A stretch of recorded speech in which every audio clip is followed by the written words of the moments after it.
Hello guys, so I promised you guys from the last video, if you watched my last video, that today I will be shooting a video telling you guys the experience I had coming from Ukraine to Romania, what happened in Ukraine, how I was able to get transport from Ukraine to this place, Romania. So let's start. Before we get right into this video, if you haven't subscribed and you're seeing my channel for the first time, please subscribe to my channel and give this video a thumbs up if you like the video. Alright guys, so let's quickly go into this video.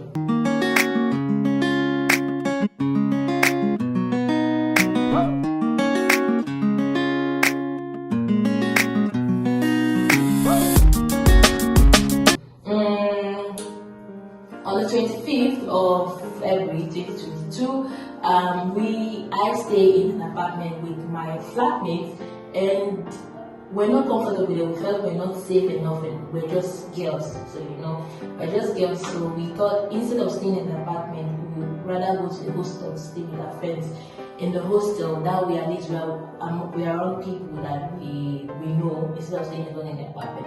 So the 25th, that night, around 7 p.m. thereabouts in the evening, we left our apartment to the medical hostel in Invades to stay there with our friends in the hostel.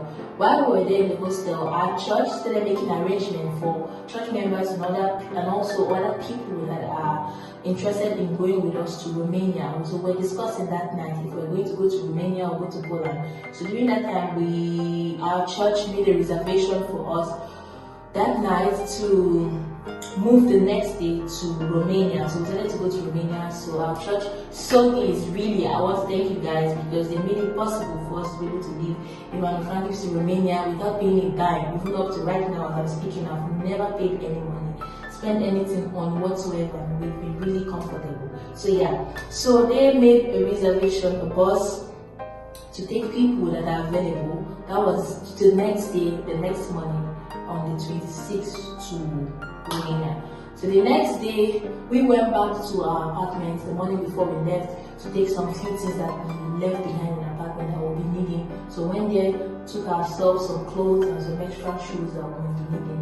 When they were picked up, so when we came back to the hostel, because that's where the bus will be coming to pick everyone that's going to Romania. So we got there, we entered the bus. We entered the bus, we sat down, we made sure everyone was complete. We're about 70, 75 or 90, I don't know, around that, really 70 to 90, I can't remember exactly.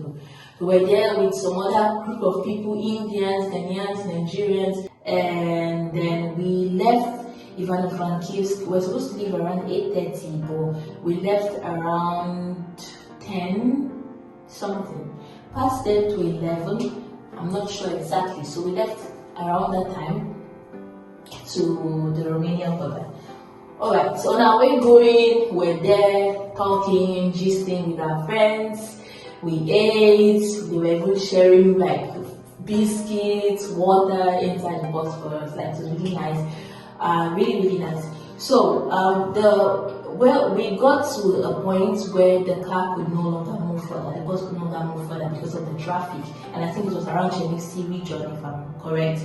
Around Chernivtsi region, we got to that area, and then the bus could no longer move further because of the huge traffic on the road. So we had to stop, and then everyone got down. We took our boxes, and then we got there around, let's say 4 o'clock.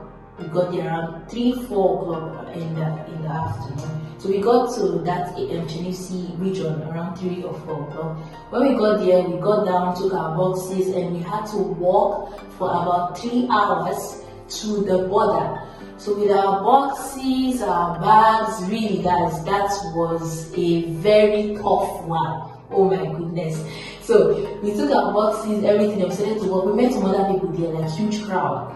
We're walking with them, we kept on walking and walking and walking. We stopped, let me say, 3 times, really. Because if you stop, people are going ahead of you. And believe me, you don't want to be the last behind. Because the earlier you get to the border, I don't know how to explain it, but it's best to be in front ahead and all that. So we stopped for like about 2 to 3 times just to drink something and rest our legs and our back. Because man, it was not easy at all. I was really pitying for Brian. He had to walk all the way no one carried him because we were all having 2-3 boxes like bags. So There was no way we would be able to carry him. So he had to walk by himself all the way for about 3 hours to the Romanian border.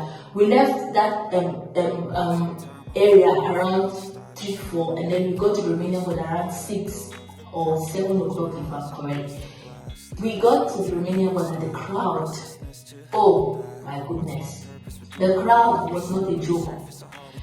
Some other people from different cities, from Turkey, man, it wasn't easy at all. So we stood there for hours. The line was not moving. In fact, it was not moving. We're there trying to sort of figure out what's happening in front. So many things.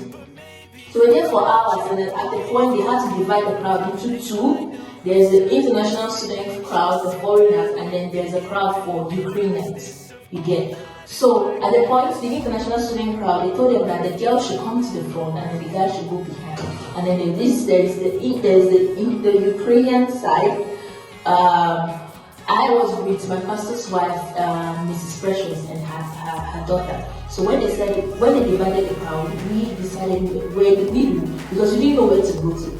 We have Nigerian passport, but at the same time we have Ukrainian permanent resident and we have kids with Ukrainian passport. So we didn't know if we should go to the foreigner side or if we should go to the Ukrainian side. At that point, we were just in the middle asking ourselves, what should we go to right now? But after so much thinking, we decided to go in with the Ukrainian because we felt more on the Ukrainian part than the foreigners part. Okay, so we decided to go to the Ukrainian side and join them. When we joined them, we heard that they are letting in children come in with their parents. So we followed, of course. So we went in. After about 30 minutes or so, we got to our front. We were able to enter, cross the border. Immediately we got to the other side. Immediately we crossed the gate.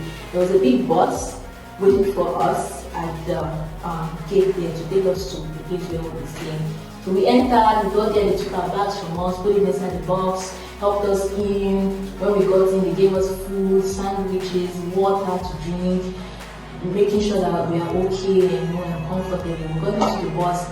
They told us that we are going down to the passport control, but we don't need to get down from the bus. So they helped us with everything. All we needed to do was just to bring up our passport and give to the officers there, and then we'll take it to the passport control so that we can get it stamped. Okay, so we're inside the bus, and then when we got to the passport control, some officers came into the bus, collected our passports, our documents, so they can take to the passport control. We're there at the passport control for about 20 minutes, no more. We didn't really stay that long at the passport control. We're there, they came in, took our document, they came back, and then they stamped on it. They gave us 3 months. So when we're in the bus, they announced that if you have a place to go to, you have someone that is coming to pick you from the border, then you should indicate so that you don't have to go to the place that is prepared for us. So some people indicated, they dropped some people on the way home, and then we decided to stay just to see how the place is like. And if it wasn't comfortable, we went to move into a hotel. So we followed them to the place where they arranged for all of us. We got here, and guys, you won't believe it. These people were really welcome. They gave us anything you can think of. Just think about it. They gave it to us. Anything you are thinking right now, they gave everything to us that you won't believe it. To clothes, to caps, winter jacket, food. We are not done with the first batch of food. We are bringing the next batch of food. We kept on telling them, okay, we are okay. So we're like, no, we take it, give baby food. Like really, everything was just so good. At the point, I thought I was dreaming because I've never seen such hospitality before in a foreign land. Like really, guys, it was really amazing. So that day, we got to the place where they booked for us. Even on our way from the border to where we got to, we had police escorts. We are important people now, So police escorted us all the way from the border to where we are at the hotel or the hostel where they booked for, just to make sure everything is okay. If we did under Ukraine government, but kind, special thing where you will receive. So that's how we got there. We entered, they showed us our room. The first day, we got there around 1 or 2 p.m. in the morning. 2 a.m. in the morning, because we left there around 10 or 11, and it took us about 3 hours all the way from the border to this place. We got there around 1 or 2 a.m. in the morning. We got here, they took us to our rooms. So right now we're in the room, everything is okay. Inside the room, there is toilets, there is bathroom, there is a mini kitchen with fridge. This video is just to tell you how it has been so far for me. But the furniture down in Romania and a brief story what has happened in Romania so far. My next video will have like vlogs of day 1, day 2, everything that's going to be happening in Romania. So make sure you stick around, make sure you subscribe, make sure you turn on your notification bell so you don't miss a thing. So that's it, guys. Thank you so much for watching. Thank you guys for sticking around till the end of this video. Stay tuned and I'll keep you guys posted and updated. Okay, bye. See you in the next video.